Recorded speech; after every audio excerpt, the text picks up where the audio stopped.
सिद्धार्थ राजमार्ग त्यो कुनै एउटा पालिकाको निम्ति कुनै एउटा ठाउँको निम्ति मात्रै होइन, यो चाहिँ स्याङ्जा जिल्लाको निम्ति मात्रै पनि होइन, कास्की जिल्लाको निम्ति मात्रै पनि होइन, पाल्पा वा रूपन्देहीका निम्ति मात्रै पनि होइन, देशकै एउटा महत्त्वपूर्ण चाहिँ एउटा चाहिँ सडक यो चाहिँ संरचना हो। त्यसलाई हामीले स्तरोन्नति गर्नुपर्नेछ र स्तरोन्नतिका निम्ति विगतमा केही प्रयासहरू भएका थिए, त्यो प्रयास अगाडि बढ्न सकेन।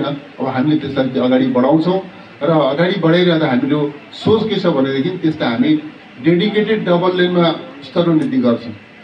डेडिकेटेड डबल लेन भनेको एउटा गाडी बाटोमा बिग्रेर चाहिँ बस्यो भने पनि दुईटा गाडी क्रस हुन सक्छ।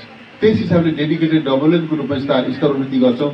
घुम्टीहरू मोडहरू सुधार्छौँ, ठाउँ ठाउँमा अग्ला पुलहरू हाल्छौँ र ठाउँ ठाउँमा चाहिँ हामीहरू छोटा छोटा सुरुङहरू पनि बनाउँछौँ र यसको दूरी पनि घटाउँछौँ। करिब 102 किलोमिटरमा चाहिँ यसलाई खुम्च्याउँछौँ र पोखरादेखि बुटवलसम्म पुग्नको निम्ति करिब 2 घन्टाको हाराहारी समयमा पोखराबाट बुटवल पुग्न सकिने, बुटवलबाट पोखरा पुग्न सकिने गरिकन यसको स्तरोन्नति गर्छौँ। त्यसको स्तरोन्नतिसँगै विभिन्न ठाउँहरूमा पर्यटकीय पूर्वाधारहरू निर्माण गर्न सक्छौँ। हामी अरू धेरै चिजहरू गर्न सक्छौँ र अहिले स्टडीले के देखाएको छ भने अत्यन्त लागत प्रभावी आयोजनाको रूपमा छ, छिटो प्रतिफल दिने, छिटो लगानी उठ्ने आयोजनाको रूपमा यो छ भन्ने देखिएको छ र हामीले अहिले स्रोतको यसका निम्ति यो पूर्वाधार निर्माणका निम्ति यो सडक निर्माणका निम्ति कुन स्रोतबाट कहाँबाट स्रोत व्यवस्थापन गर्ने, कसरी यसको लगानी जुटाउने र कसरी निर्माण गर्ने भन्ने विषयमा हामीहरू छलफलमा छौँ।